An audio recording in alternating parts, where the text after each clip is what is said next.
Hi everyone, this is C Deepika Jain here and welcome back to my YouTube channel. तो यदि आपने भी अपनी असेसमेंट या 24-25 की आईटीआर फाइल कर दी है और आप जानना चाहते हैं कि आपका रिफंड स्टेटस क्या है, यानी कि आपको रिफंड जो है वो कब तक मिलेगा, तो आप 2 मिनट में चेक कर सकते हैं। तो आप अगर मेरे चैनल पर नए हैं तो चैनल को सब्सक्राइब जरूर करें और वीडियो पसंद आई हो तो उसको शेयर जरूर करें।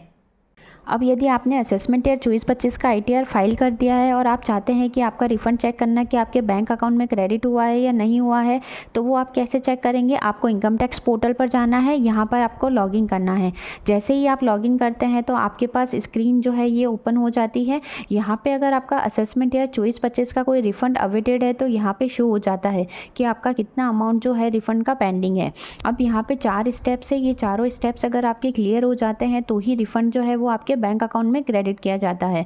तो फर्स्ट स्टेप है, यदि आपके द्वारा रिटर्न सबमिट कर दिया जाता है, देन उस रिटर्न को आप अगर ई वेरीफाई कर दिए जाते हैं तो ये सेकंड स्टेप आपका कंप्लीट हो जाता है। देन आपका रिटर्न जो है वो आगे प्रोसेस होने के लिए डिपार्टमेंट के पास भेजा जाता है, और जब डिपार्टमेंट के द्वारा आपका रिटर्न प्रोसेस कर दिया जाता है तो ये चारों स्टेप जैसे ही आपके क्लियर हो जाएंगे तो आपका रिफंड जो है वो आपके बैंक अकाउंट में क्रेडिट हो जाएगा। अब आपको चेक करना है कि आपका रिफ़ंड जो है वो बैंक अकाउंट में क्रेडिट हुआ है या नहीं हुआ है। तो इसके लिए आपको क्या करना है, ई फाइल में जाना है। ई फाइल में आपको व्यू फाइल रिटर्न में जाना है। यहाँ आपको ऊपर साइड में व्यू डिटेल्स जो है उसका ऑप्शन आ रहा है।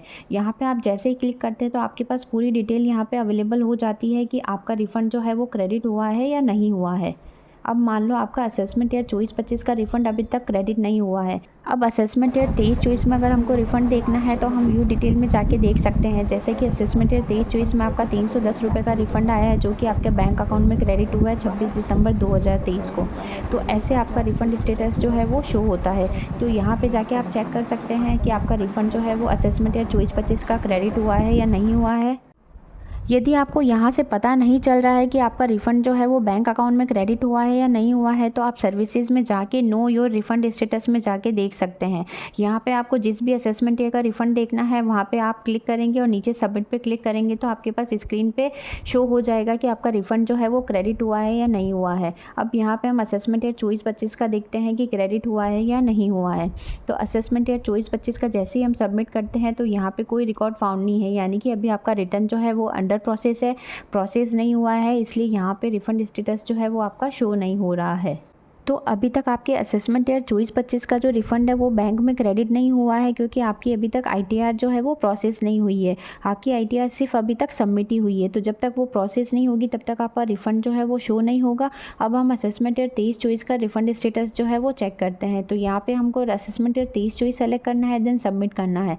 तो सबमिट करते हैं तो हमारे पास स्क्रीन पर ये स्टेटस जो है वो ओपन हो जाता है कि आपका जो रिफ़ंड है वो 26 दिसंबर 2023 को बैंक अकाउंट जो है उसमें क्रेडिट किया गया है। तो अगर आपका रिफ़ंड नहीं आया है तो आप यहाँ पे जाके चेक कर सकते हैं कि आपका रिफ़ंड जो है वो क्रेडिट हुआ है या नहीं हुआ है। अब यदि आपकी आईटीआर तो प्रोसेस हो गई है लेकिन अभी तक आपको रिफ़ंड जो है वो इशू नहीं हुआ है, तो आपको 2-3 चीज़ें हैं जो कि चेक करनी है कि इन वजह से तो आपका रिफ़ंड जो है वो नहीं रुका हुआ है। तो आपको क्या करना है, आपको पेंडिंग ऑप्शन में जाना है। यहाँ पे आपको ई प्रोसीडिंग में जाना है और यहाँ पे आपको चेक करना है कि आपकी कोई प्रीवियस डिमांड तो नहीं है जिससे आपका रिफ़ंड जो है वो सेट ऑफ हो गया है। क्योंकि अगर आपकी कोई प्रीवियस डिमांड होगी तो डिपार्टमेंट आपको रिफ़ंड इशू नहीं करेगा। डिपार्टमेंट क्या करेगा, उस केस में आपकी जो पहले डिमांड पेंडिंग चली आ रही है उससे आपका रिफ़ंड एडजस्ट करेगा। उसके बाद अगर कोई एक्सेस रिफ़ंड बनता है तो ही वो आपके बैंक अकाउंट में क्रेडिट करेगा। दूसरी चीज़ आपको ये चेक करनी है कि अगर आपका कोई रिफ़ंड बन रहा है तो उस केस में आपने अपना बैंक अकाउंट जो है वो वैलिडेट किया है या नहीं किया है। इसके लिए आपको क्या करना है, आपको प्रोफाइल पे जाना है या साइड में आपको बैंक अकाउंट का ऑप्शन आ रहा है, इसमें अगर आप चाहते हैं तो इंटरनल आपके बैंक अकाउंट की डिटेल शो हो जाती है। तो यहाँ पर आपको देखना है कि आपने अपना बैंक अकाउंट को प्री वैलिडेट किया है या नहीं है, और आपके पास जो है वो वैलिडेटेड एंड ईबीसी अनेबल का ऑप्शन आना चाहिए। यदि आपका बैंक जो है वो वैलिडेटेड नहीं है और एलिजिबल फॉर रिफ़ंड नहीं है तो फिर आपका जो रिफ़ंड है वो बैंक अकाउंट में क्रेडिट नहीं होगा। तीसरा तरीका, यदि आपने पेंडिंग ऑप्शन में भी देख लिया है कि आपकी कोई भी प्रीवियस डिमांड नहीं है और आपका बैंक अकाउंट जो है वो भी वैलिडेटेड हो रखा है, फिर भी आपका रिफ़ंड जो है वो आपके अगर बैंक अकाउंट में क्रेडिट नहीं हुआ है, तो फिर आप डिपार्टमेंट जो है उसको ग्रीवियंस डाल सकते हैं। तो यहाँ ऊपर जो है वो ग्रीवियंस का ऑप्शन आता है, यहाँ जाकर आप सबमिट ग्रीवियंस जो है उसमें जाएंगे। यहाँ पर आपको ऑप्शन दे रखा है सेलेक्ट डिपार्टमेंट का, तो यहाँ पर आपको ई फाइलिंग जो है वो सेलेक्ट करना है। देन आपको सेलेक्ट करनी है कैटेगरी कि आपका जो इशू है वो किससे रिलेटेड है। तो आपका इशू रिफ़ंड से रिलेटेड है तो आपको रिफ़ंड रिलेटेड कैटेगरी सेलेक्ट करनी है। देन यहाँ पे सेलेक्ट सब कैटेगरी, तो इसमें आपको कौन सी प्रॉब्लम आ रही है वो आपको सेलेक्ट करना है, जैसे कि how to raise refund re issue request, refund re issue status, unable to raise refund re issue request. तो इनमें से आपको ऑप्शन जो है वो सेलेक्ट करना है, देन कंटिन्यू पे क्लिक करना है। अब यदि आपके द्वारा ग्रीवेंस जो है वो डिपार्टमेंट को सबमिट कर दी जाती है तो उसके 4-5 दिन में जनरली रिप्लाई आ जाता है।